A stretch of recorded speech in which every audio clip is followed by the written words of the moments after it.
재미있는 과학에 목마른 여러분들을 위한 본격 과학 잡담 토크쇼 괴짜과학 시간입니다. 오늘은 아름다워지기 위한 기술, 화장법에 대한 이야기를 준비했는데요. 과학으로 살펴본 세계 최고 미녀들의 화장법과 독성에 관한 이야기 화면으로 만나보시죠. 과학 이야기 더 이상 어렵게 할 필요가 없습니다. 괴짜 과학에서 쉽고 재밌게 풀어드립니다. 오늘도 괴짜 과학 커뮤니케이터 과학과 사람들 원정우 대표와 함께합니다. 대표님 안녕하세요. 안녕하세요. 라라랄랄라라라라라라 요즘은 남자도 꾸미는 시대. 라라랄라. 저기 지금 녹화해야 되는데 뭐 하시는 거예요? 오늘 주제가 바로 화장이거든요. 아하. 참, 요즘은 또 남자가 꾸미는 시대 아니겠습니까? 네. 자, 어때요? 좀 사방사방해졌나요? 한번 예. 대표님 표정 보니까 이제 그만하겠습니다. 네.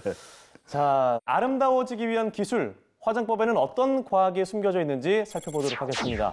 자, 대표님 궁금한 게 있는데요. 네. 여성분은 아침마다 이렇게 공들여서 화장을 하시잖아요. 자, 그런데 인류 역사에서 화장은 언제부터 시작했을까요? 지금까지 나온 증거로 봤을 때는 한 5만 년 전? 5만 년 전이요? 네안데르탈인 시대부터 하지 않았나? 아, 진짜 오래됐네요. 네. 영국의 브리스톨 대학팀이 네. 스페인 남부에 가서 조개 껍데기를 발견을 했거든요. 조개 껍데기를요? 네. 근데 조개 껍데기 안에 네. 노란 빛깔 색소가 있고 그다음에 검은색 광물이 섞인 붉은 파우더가 발견이 된 거예요. 그래서 아마 이걸로 가지고 화장을 하지 않았을까.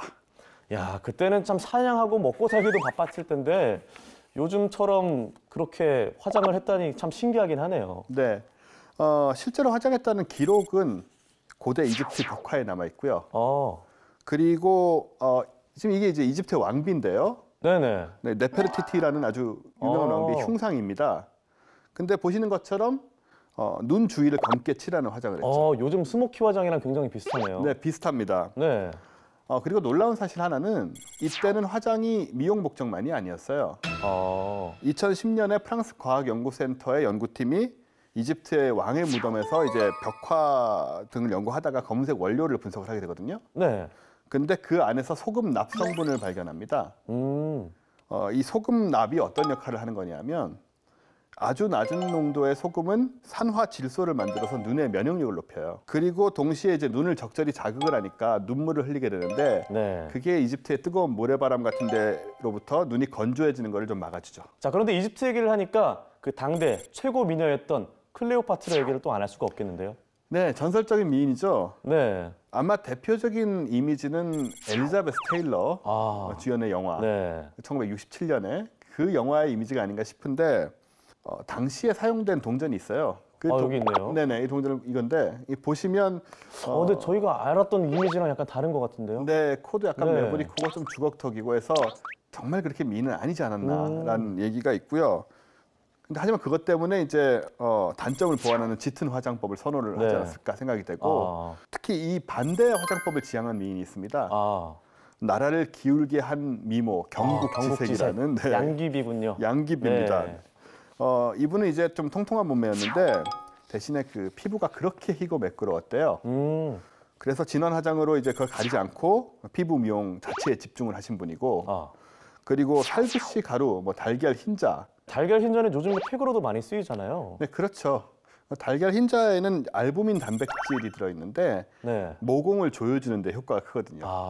양귀비도 이렇게 피부 미용에 힘썼던 걸 보면 예나 지금이나 미백이 정말 중요한 것 같습니다.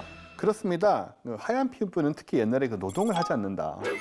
그 상징이었군요. 그렇죠. 근데 귀족이라든가 부의 상징이라는 의미가 있었고요. 네.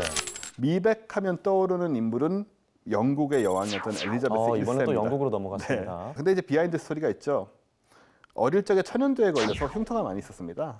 그걸 또 가리기 위한 목적이 있었겠네요. 그렇죠. 그걸 가리기 위해서 납성분이 든 백연 가루를 바르기 시작을 했는데 납성분이면 좀 건강에 안 좋았을 것 같은데요. 결국은 그렇죠. 나중에는 이 납중독이 돼서 피부가 푸른색으로 변해버려서 거울도 보기 싫어서 다 치워버렸다는 얘기가 있어요. 아름답고 싶은 욕망 때문에 자기 건강도 좀 병들게 했던 거군요. 네.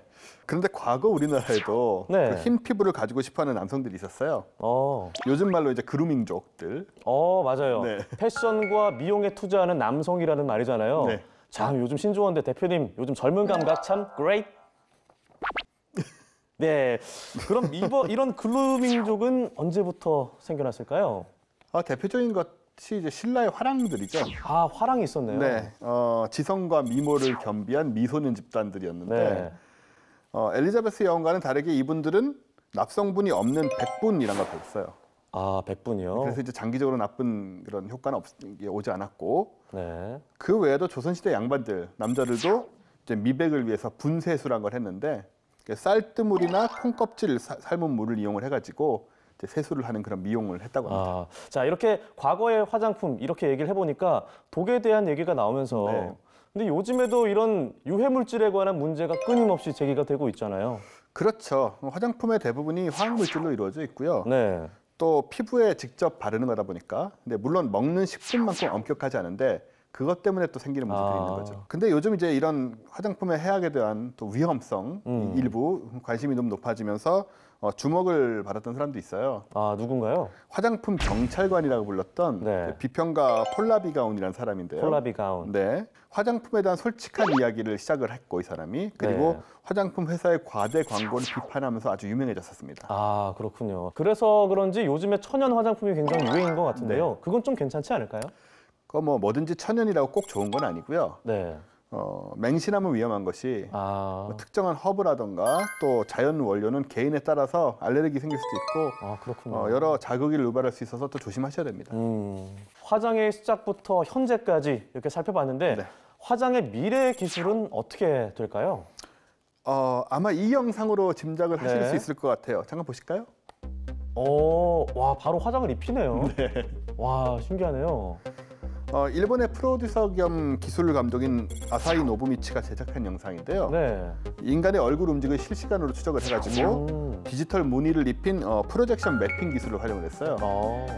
얼굴에 찍힌 인식점들 때문에 네. 이 위치가 달라져도 디지털 메이크업이 그걸 제자리로 찾아가게 아, 됩니다. 고개를 돌려도 그렇죠. 그 메이크업을 볼 수 있는. 네, 네, 이런 기술이 나오면 여성분들은 굉장히 편해지겠네요. 그럴 것 같아요. 네, 이렇게 화장 속에 숨은 과학 이야기를 살펴봤는데요. 이렇게 아름다움에 대한 욕심 끝이 없다는 걸 느끼면서 미래에는 어떤 과학 기술과 함께 화장법이 나올지 기대가 됩니다. 오늘도 괴짜 과학 커뮤니케이터 원종우 대표와 함께했고요. 다음 주 더 재밌는 주제로 돌아오도록 하겠습니다. 고맙습니다.